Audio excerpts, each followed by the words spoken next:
In this EHEDG Connect News update, EHEDG wants to introduce another keynote speaker for the first day of the online event, a 3-day event that will be held from the 22nd to the 24th of September this year. You're kindly invited, by the way, it's free of charge, and the link to register is down there.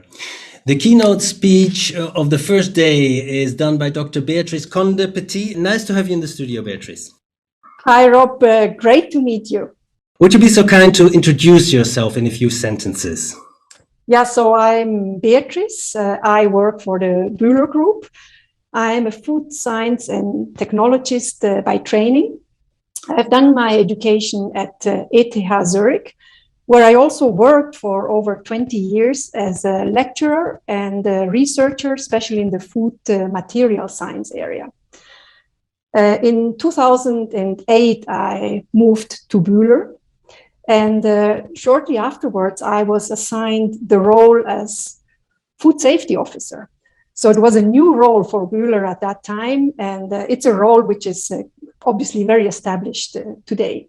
10, 15 years ago, low moisture, low water activity products like flour, nuts, and cocoa were considered low risks products to produce and to process. That has changed, and with that change, the needs of the food industry and therefore also the requirements for the technology providers like Bühler has changed. How do you adapt to this change of awareness about the food safety risks of these types of food products? This has been a paradigm change for the industry, and it has been a paradigm change also for us as technology providers.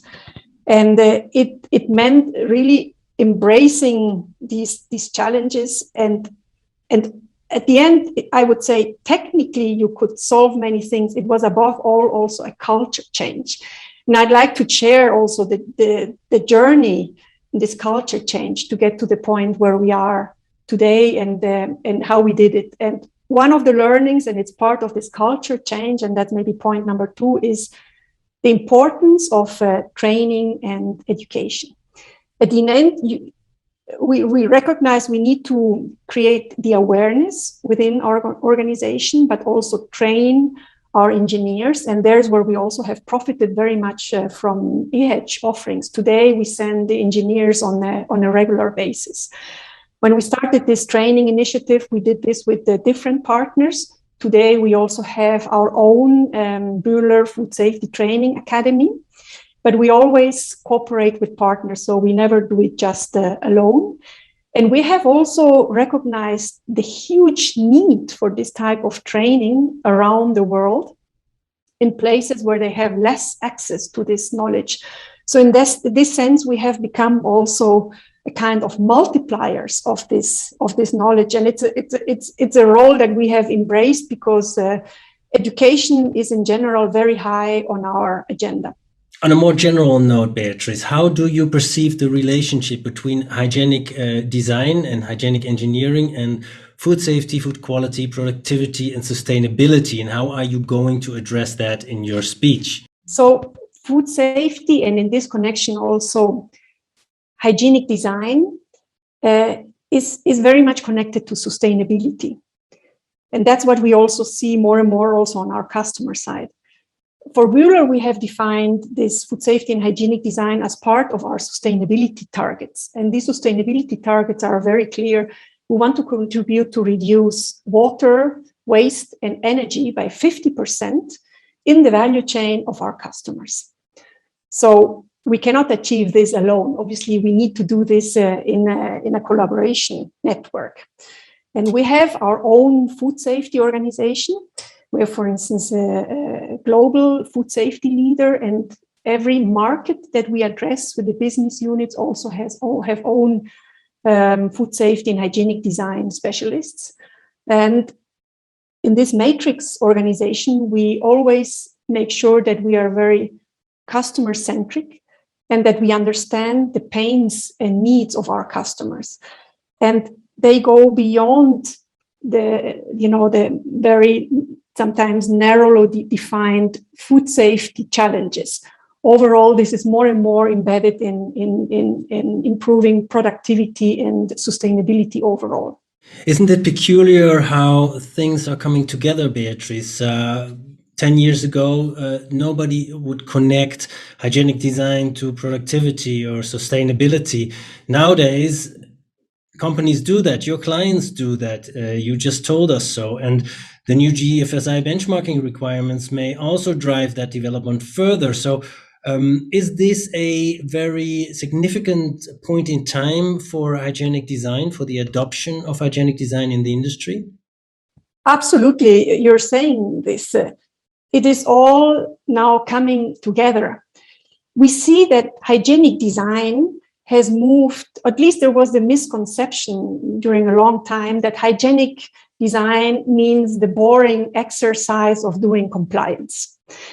And what we today see, and many are embracing this, and this is also always the goal in our food safety journey, is to see the opportunity that we have to create innovation, where engineers have to be creative and where we can create a competitive advantage.